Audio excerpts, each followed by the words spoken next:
ছোট ভাই যদি বড় ভাইয়ের কাছ থেকে সম্পত্তি বুঝে নেয় তারপরও থাকে ভাইয়ে ভাইয়ের সম্পর্ক। ঠিক উল্টোটা হয় যদি বোন কখনো তার ভাইয়ের কাছ থেকে বাবার সম্পত্তি বুঝে নিতে চায়, তখনই বাজে যত তর্ক বিতর্ক। কেন? বোনের কি কোনো তার বাবার সম্পত্তির উপরে কোনো অধিকার নেই? বাবা মারা যাওয়ার পরে আপনারা কেনই বা বোনকে সম্পত্তি বিক্রি করার জন্য আপনাদের কাছে বাধ্য করেন?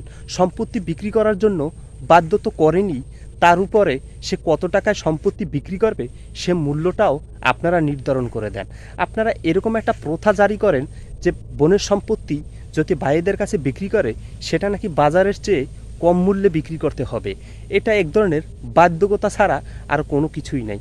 আমি বলবো এই যে সংবিধান, এটা আসলে কোনো রাষ্ট্রীয় সংবিধানের সাথে মিল হয় না।